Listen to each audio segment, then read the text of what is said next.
this is going to feel. Whoa! Oh, okay, I might be sick. I'll take it soft.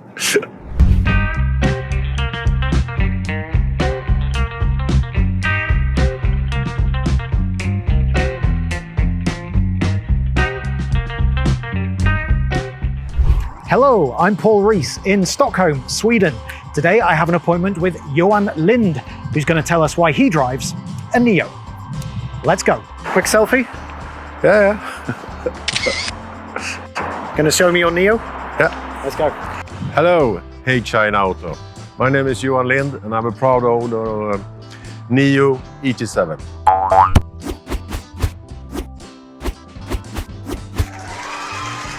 I'm what you call a petrol head. I have a lot of cars and sport cars, but this is my first electrical car that I've been having for a long time. And I'm really fond of it. The thing is, I was invited to be a AAU member for NIO because I have a lot of interest in cars and I've been working in the car industry for many years as a supplier. My overall rating for this car is 8. And here in Sweden we have a good network of charging places. And NIO is about to build up their infrastructure of swap stations, and with that it's going to be a perfect car to have.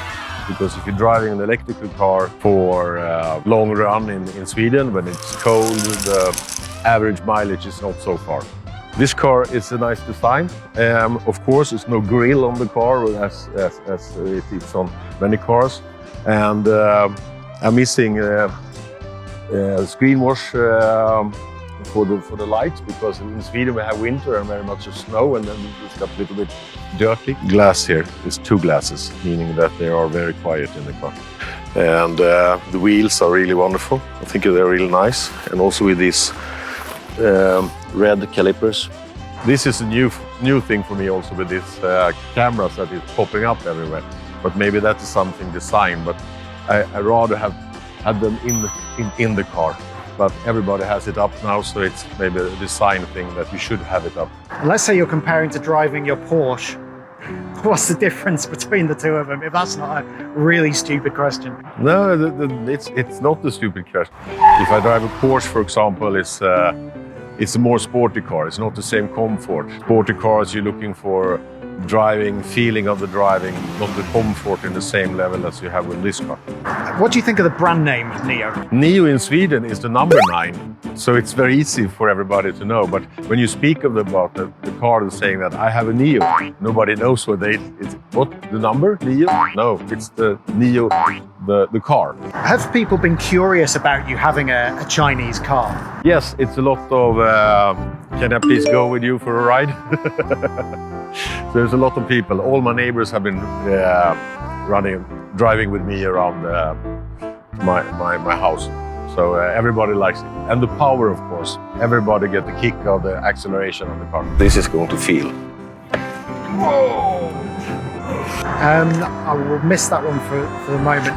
Oh, okay, I might be sick. I'll take it soft. Let's go.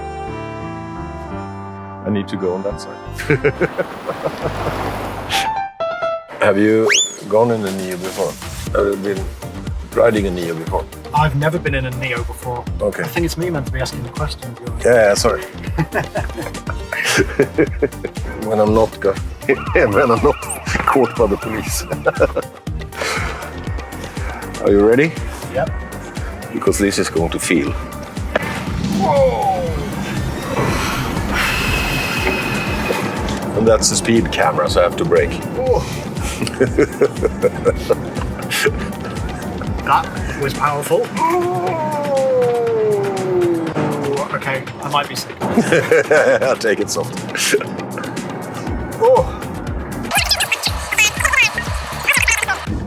I know it's nice suspension, but it still makes me feel a bit sick. Sport. More firm in the suspension. So what made you decide to actually buy an electric car, and why a NIO instead of the Tesla that everyone in Sweden seems to have? I don't like Tesla. It's American. And American cars is not my favorite. Why is that? I don't feel it. They have the quality. It's scrambles, it's loose parts and things like that. It's not my type. It's too plastic. Yes. Did you not think yes. maybe a Chinese car would have those problems? Yeah, but when I sit in this car for the first time, I was really thinking that this is not a Chinese car. It is proper built. It's feeling really good. And we did my first drive with it was a test drive we had. I only drive for 20 minutes, but I felt directly this is a really solid premium car that is extremely nice to drive, easy to drive. Some parts is of course a little bit too much with this speaking lady, the Nomi there, but you can shut her up. So so that's good. And you were the second owner of this car in Sweden? I was the first one, but that was just a loaner I had the first. Then I got my real car. So I had a loan car first. So I was the first private person to drive a Nio. But you use this car during the winter mainly? Yes, because in the summertime I'm driving my convertible. Talking about the winter or just whenever you're driving it, what is the range and how does that compare to the EVs you've had? It's like everybody else, the EVs. The Porsche Taycan I had was about the same. They promise more than it is, especially when it's cold outside.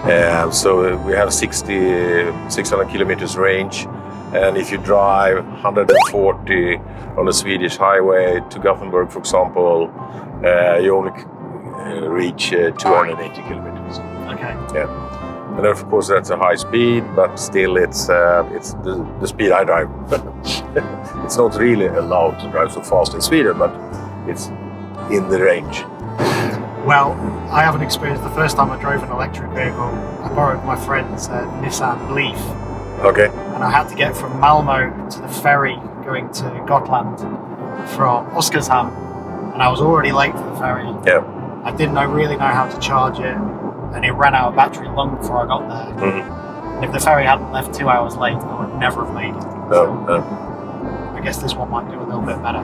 Yeah, this is much better, especially when it comes just in March, where the temperature went up to 10 to 15 degrees, and directly saw the range become longer and longer. But the good thing is the swapping, because if you drive to Gothenburg, you can stop in Mantorp and do a swap. They're building more swapping station all the time. So next winter, I'm really looking forward to drive it, because a swap only takes 5 minutes. 5 minutes to swap a battery? 5 minutes to swap a battery. That's I hate to use a cliche, but that's a game changer, isn't it? It's a game changer, because that's the same time as it take you to stop, fill up your gas tank, go in and have a coffee and things like that. And this is done automatically. You park the car outside, you drive in automatically, and everything. Because I had to sit there for 2 hours when I drove electric. Yes. And that was the problem this winter, because I didn't have the swapping station. So a trip between Stockholm and Gothenburg with the electrical car was around 1.5 hour longer than in a diesel or a fuel car, because I have to stop and charge. What do you kind of need a big boot for? Is that for your mountain trips? Driving around with lots of shit. I wonder what shit is in Chinese.